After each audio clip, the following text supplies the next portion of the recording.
안녕하세요. 이대한 센터장입니다.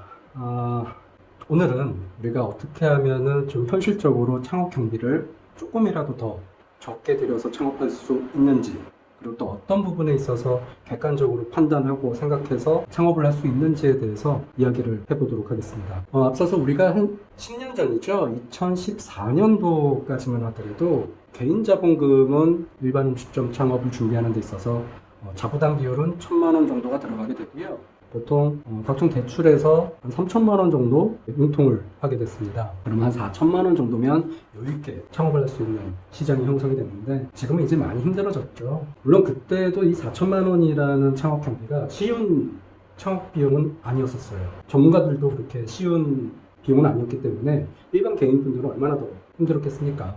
하여튼 이리저리 대출금 약 한 3천 받고 개인 자본담금 한 1,000만 원 정도 넣어가지고 한 10평 내 동네 조그맣게 창업을 할 수가 있었는데, 그 안에는 이제 기계 장비, 인테리어, 물류까지 할 수가 있었죠.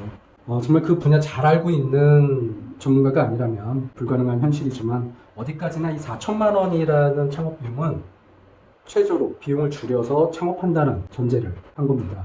기억을 더듬어 보면 동네 상권의 월 임대료가 2014년도만 하더라도 한 40만 원대, 5, 60만 원, 80만 원대가 참 많았어요. 근데 지금은 지난 4년간이죠. 코로나 시국의 인플레이션 때문인지 최저인건비와 부동산이 지속해서 올라서 그런 건지 2024년 대략적인 임대료는 100만 원 이하의 상가를 찾는다는 건 정말 힘들죠. 매장을 구하기 위해서 돌아다녀 보셨던 분들은 이 말의 무게를 아주 잘 아실 거예요. 거기에 각종 재료비도 너무나 많이 올랐기 때문에 4천만 원 창업한다는 건 업종의 차이가 있겠지만 지금 2024년에서는 불가능합니다. 거의 불가능하다고 보셔야 돼요. 그래서 오늘은 다양한 창업에 들어가는 비용을 어떻게 하면 효과적으로 비용을 줄일 수 있는지, 그리고 이 효율적 선택에 대한 정보를 알려드릴게요. 처음 자영업을 시작하는 대부분은 본인이 어떤 일을 잘하는지, 또 어떤 일에 능력을 발휘할 수 있는지, 성년 이후 얻은 자신감으로 창업 도전을 시도하지만, 우리가 흔히 봐온 식당이나 카페, 제과제빵, 레스토랑 같은 시설을 막상 시도하려고 하면 권리금의 보증금, 시설, 집기, 여러 가지 가지고 있는 자본금은 창업에 필요한 적당 자본금에 미치지 못해서 도전도 못하고 포기하기 이릅니다.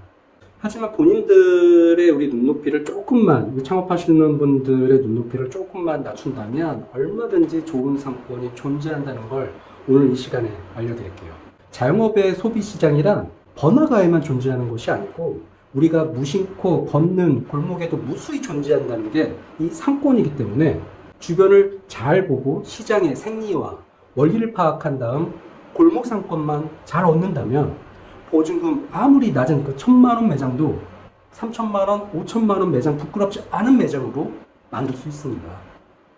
이미 유동 인구가 집중된 화려한 번화가를 봤다면 사람이 바글바글한 데 있지 않습니까? 많은데 매장을 바라보는 눈높이는 높아질 대로 높아졌을 거예요.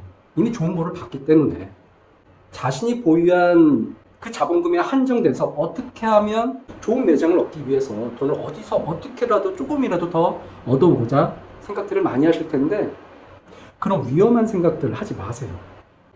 개인 자본금이 한 6천, 8천만 원이 되고 대출이 1억 원을 금융권에서 우리가 빌렸다고 하면 가정해 봅시다. 금융권 이자가 약 5% 잡고 대출 기간은 원리금 균등 차용했다고 하면 5년 동안 한 달 이자는 얼마일까요? 190만 원입니다.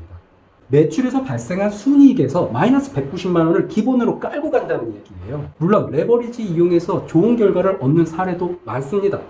하지만 우리 대한민국 자영업의 특성상 매달 순이익에서 190만 원이라는 부채는 정말 쉽지 않은 금액이에요. 돈 벌려고 창업한 것이 힘들게 우리 이자와 지출만 하다가 종료될 수가 있으니까요. 최근 폐업하는 자영업 매장들은 대다수가 이자 납부가 어려워서 폐업하는 게 그 이유입니다. 물론 장사가 잘 되면 문제가 해결되지 않겠느냐 하는 분들도 있겠죠.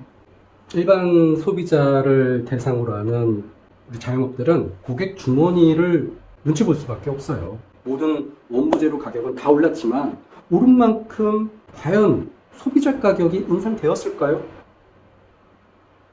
옆집에 올렸어. 혹시라도 나도 따라 올리고는 싶지만 이로 인해서 매출이 떨어지지 않을까? 고객이 비싸다고 오진 이렇게 방문을 안 하면 어떡하지? 매출이 떨어지면 어떡하지?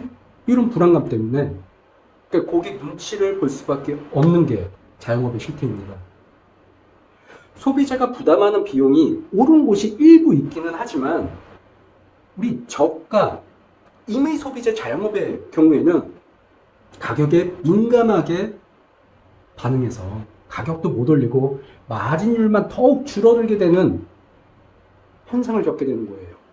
일반적인 레버리지를 이용해서 자본의 능력을 최대치로 끌어올려 수익을 창출한다고 해도 상권에 따라 업종에 따라 갈릴 수 있겠지만 희망적 생각보다는 객관적으로 접근하시기를 권장합니다. 권리금과 보증금, 월세가 낮은 번화한 상권에 매장이 싸게 나왔다면 바로 들어가야죠. 바로 들어가야 돼요. 그런 데들은 쉽게 나오지 않습니다.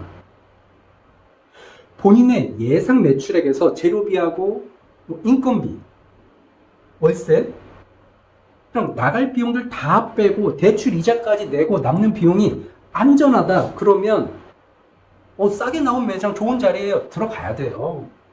하지만 그게 아니라면 저라면 동네 상권에 창업할 거예요. 이미 유동인구와 소비력이 뛰어난 상권을 봤지만 현실로 다시 돌아와 내 자본금에 맞는 나를 한번 뒤돌아보세요. 내가 갖고 있는 자본금을 보세요. 골목 상권 물론 눈에 안 들어올 겁니다. 그래도 눈을 잘 씻고 보면 동네 상권이라고 해도 현실 안에서 보석 같은 매장들이 존재해요. 장사가 잘 되는 시기에 창업하는 사람들은 권리금과 높은 월세, 매출이 받쳐주니까 전혀 문제가 되지 않아요. 하지만 우리가 얼마 전에 겪었었던 이 코로나 기간, 새롭게 또는 버티기 위해서 대출 이렇게 받으신 자영업자분들, 떨어지지 않는 우리 이자율로 부득이 폐업하는 자영업자들도 있고, 매출이 회복되지 않아서 월세 납입 어렵잖아요. 매출은 안 나오는데 계속해서 월세는 오르고 부동산 가격도 그만큼 올랐으니까 월세도 그만큼 또 오르게 될 텐데 하루라도 빨리 매장을 넘겨야 하기 때문에 계속 연체될 수는 없지 않습니까? 좋은 상권이지만 부득이 권리금 빼고 권리금 사라지고 없는 매장이 나오는 시기가 바로 지금과 같은 시기라는 거예요. 경제가 부흥할 때는 좋은 자리를 높은 비용을 내고 들어갈 수 있지만 지금과 같은 시기에는 더 좋은 자리를 더 싸게, 더 좋은 조건으로 들어갈 수 있다는 걸 잊지 않았으면 좋겠어요. 오늘의 자생력 결론. 정말 좋은 조건이라면 번화 상권으로 창업해라. 하지만 대출, 지출되는 경비가 많고 내 매출이 좀 불안하다. 동네 상권으로 창업하시라. 대출이 많을 것 같으면 동네 알짜 상권을 노려라. 이게 오늘의 결론입니다. 이상 자생력TV 이대한 센터장이었습니다. 감사합니다.